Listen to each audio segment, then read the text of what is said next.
So, the late Tang Dynasty, things were getting pretty shaky, weren't they? Shaky is putting it mildly. It was teetering, really. Ready to fall. And right then, this figure, Zhu Wen, steps out. Former salt smuggler. That's quite a background. Yeah, not exactly aristocratic. He wasn't born into power. No, it seems like he clawed his way up. Took every chance he got. Well, maybe those humble origins actually helped him. How so? He wasn't tied down by, noble traditions or expectations. Gave him a certain flexibility. And ruthlessness. And definitely ruthlessness. Especially as the old Tang structures were just collapsing. Ruthless, yeah. Early on, he gets involved in putting down that massive Huangchao rebellion. A key moment. That rebellion really weakened the central government. And then, get this, our ex-smuggler gets a new name, Zhu Quanzong. Meeting Zhu perfect loyalty. Perfect loyalty. Promotions came quickly after that. Seems a bit ironic looking back. Oh, absolutely. It was the court trying desperately to, co-opt these rising military guys, pull them in. Even if those guys would eventually be the ones to tear it all down. Precisely. But he wasn't just getting names and titles. He was making smart military plays. Like that counterattack in 1887 against the rebels. Exactly. And, crucially, he got help from neighboring governors. Smart. Alliances when they suited him. Pragmatic. Very. It showed he understood the need for, combined effort. A pattern we see again and again. It wasn't all smooth sailing, though. What about that time he tried to buy grain from Weibo? Ah, yes. That didn't end well. No, his envoy got killed in a mutiny, right. And Zhu's response. Plunder. Just went in and took it. Pretty direct approach. It really highlights how things were breaking down.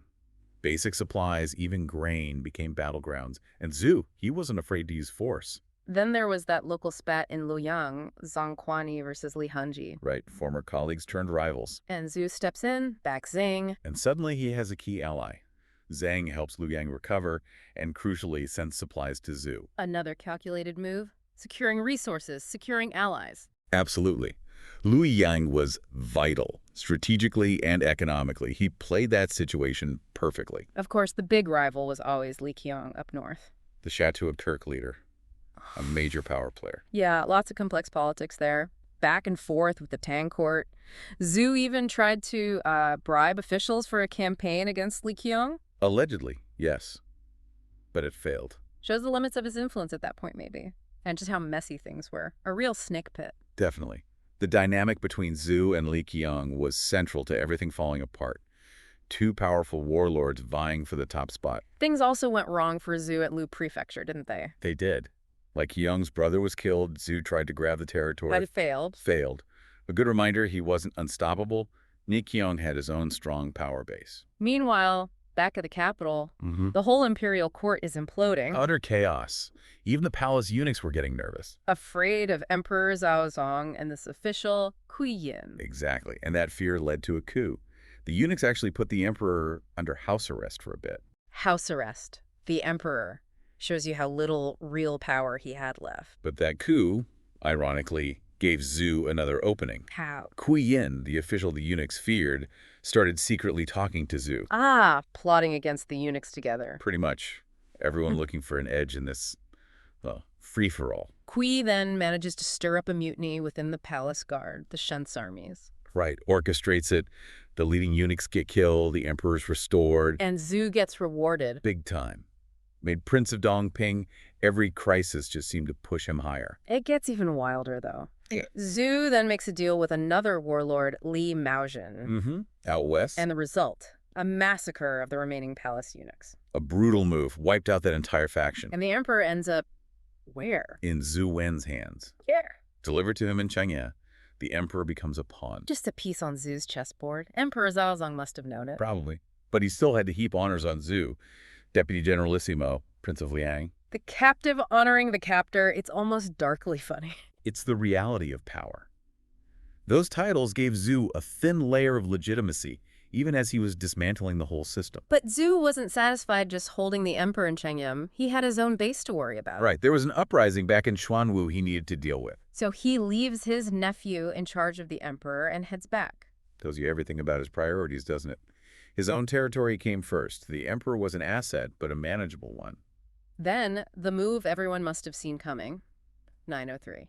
He forces the court to move. To Luoyang. his power base. The final nail in the coffin for Cheyenne as the capital, symbolically huge. And practically too. Now, the emperor and the whole administration were under his direct thumb. No more pretending. And just a year later, 904. Emperor Zhaozong is assassinated. No coincidence, surely. Clears the path completely. It was the logical, if brutal, next step for Zhu's ambition. So the final act begins. He puts Zhaozong's young son, A, on the throne. Emperor a child puppet, easy to control while Zhu consolidated. And consolidate he did. 905, another round of killings. Purges. Emperor Ai's brothers, key officials, even the Empress Dowager He. Just wiping the slate clean, removing anyone who might be a threat or a symbol of the old Tang. Ruthless efficiency, sending a very clear message. Until finally, 907, the moment arrives. Zhu deposes the young Emperor Ai. And declares himself Emperor Taizu of the later Liang dynasty. And just like that, the Tang Dynasty, almost 300 years, gone. Our salt smuggler is now the emperor. Emperor Taizu, founder of a new, albeit short-lived, dynasty. And to tie up the very last loose end, Emperor Ai. Poisoned the next year. Yeah. Zhu wasn't leaving any potential Tang claimant alive. What about the other big players, like Qiong, Li Maojin, the others? They didn't just roll over. Yeah. Some resisted Zhu, others just declared their own territories independent states. So the empire just shattered. Completely. That's the start of the 5 dynasties and 10 kingdoms period. Decades of division and warfare. Li Qiong died soon after in 908, right? Never claimed the imperial title himself. No, interestingly, he held back. Maybe he still felt some loyalty to the Tang ideal, or maybe just practicality. But his son, Li Kengsu, he wasn't so hesitant. Not at all. Yeah. He eventually forms the later Tang in 923, crushes Zhu Wen's later Liang. But reunification, still a long way off. Such a messy end. So looking back at Zhu Wen, this incredibly rapid, brutal rise, was it just pure ambition? Or was he just reacting to the chaos, filling a void? I think it's got to be both, hasn't it? Yeah. He was undeniably ambitious, ruthless, took every chance. Definitely. But the Tang was already dying. The weak center, the powerful governors, they created the perfect storm for someone like him to rise. The decay created the opportunity. It really shows how fragile that central imperial power can be once those regional military guys get too strong. The center cannot hold, as they say. The emperor becomes symbolic, then irrelevant, then disposable. The late Tang is a classic example. And the human cost. Emperors killed, officials purged, ordinary people just caught in endless wars. Grim stuff. Truly grim. We focus on the big names, the power struggles, but the suffering for everyday people during these transitions was immense.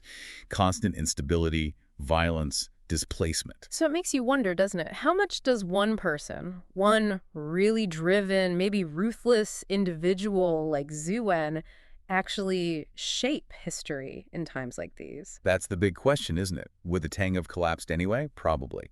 But would it have happened exactly like that, with that speed, that specific outcome, without Zhu Wen's particular brand of ambition and strategy? Maybe not. His actions definitely accelerated things, shaped the specific way it all fell apart. Exactly. He was a catalyst. Forces were already in motion, but individuals, their choices, their character, they can steer those forces in very specific, often brutal directions. It's that complex dance between the big trends and the individual actors.